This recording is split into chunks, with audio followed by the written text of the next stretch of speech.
One sunny morning, Pinocchio walked to school. His wooden legs tapped against the road. He was excited because he wanted to learn more each day. Suddenly, he noticed something shiny beside a large rock. It was a small brown bag. He wondered who left it there and why.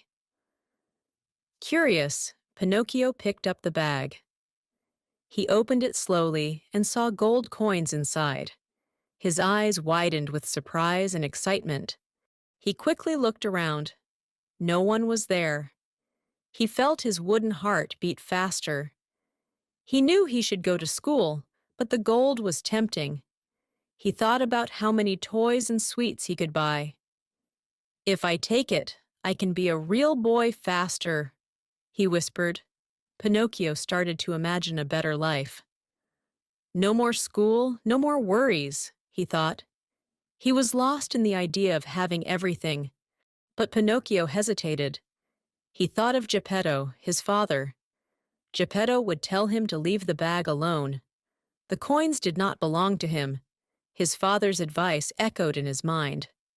Pinocchio looked at the bag again. What if I return it? Then everyone will say I am good. The decision was hard. He looked down at the bag once more. Slowly, he reached for it. I want to be real.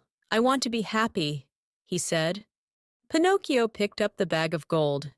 He smiled and felt proud of himself. I will keep it safe, he thought, holding it tightly. But as soon as he turned around, a shadowy figure appeared from behind a tree. It was a fox with a long, sly grin on his face.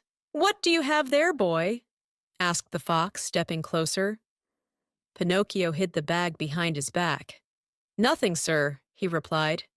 The fox raised his eyebrows and laughed. Oh, I know what you have, he said. Pinocchio took a step back, his wooden body shaking. That bag is mine, the fox said firmly. He reached out his paw. I dropped it earlier. Give it back now, boy. Pinocchio looked unsure.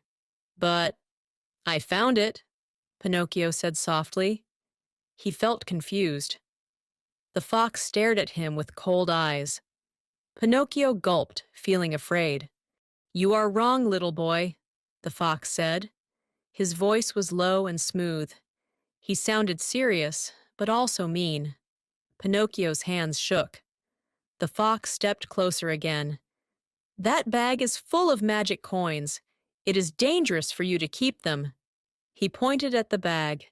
Pinocchio hesitated again. Magic? He asked. Yes, said the fox quickly.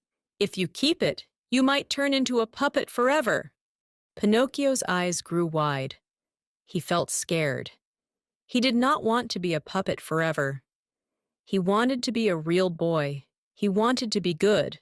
He looked at the fox. Will you help me? He asked. The fox smiled. Of course, boy.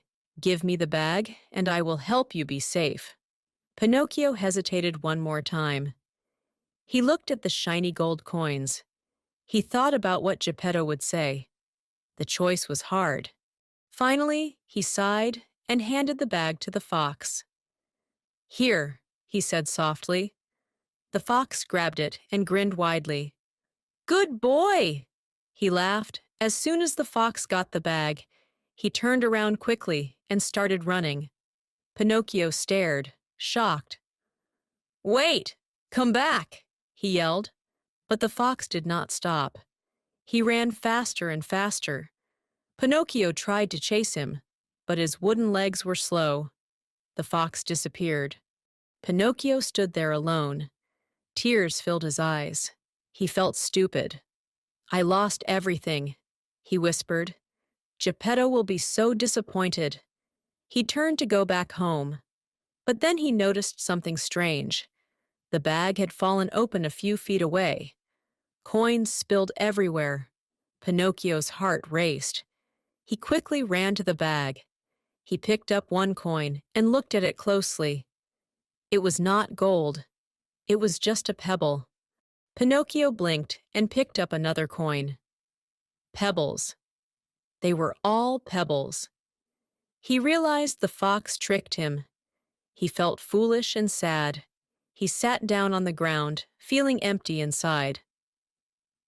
Why was I greedy? He asked himself.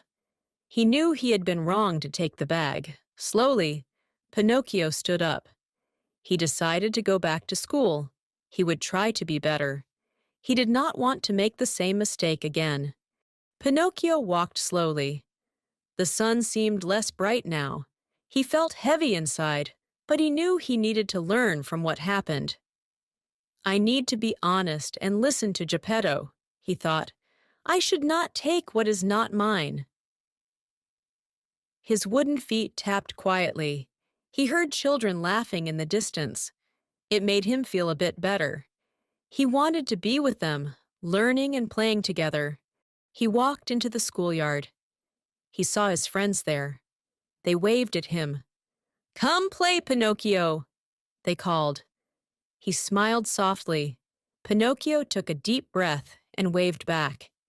He felt a little lighter. "I will be better," he whispered to himself. "One day, I will be real." He joined the children in a game. As he ran around, he thought about his choice. He felt proud for deciding to be honest from now on. When he got home that evening, Geppetto greeted him with a smile. "How was school, my son?" Geppetto asked kindly. Pinocchio thought about the day's events. He felt a little embarrassed, but he decided to tell the truth. "I made a mistake today, Father." Geppetto looked worried, but he listened. Pinocchio told him everything. Geppetto sighed and then smiled. "It's okay, Pinocchio. You learned. Next time, remember what is right and wrong," Geppetto said softly.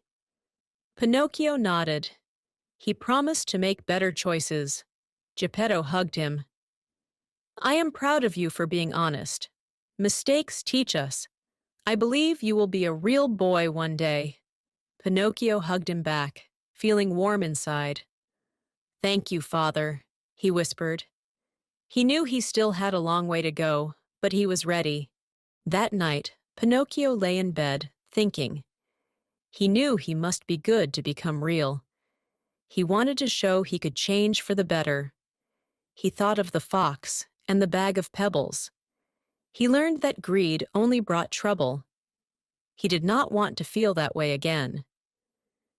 He closed his eyes and made a promise to himself. "I will work hard and be honest. I will become a real boy." With that, he fell asleep.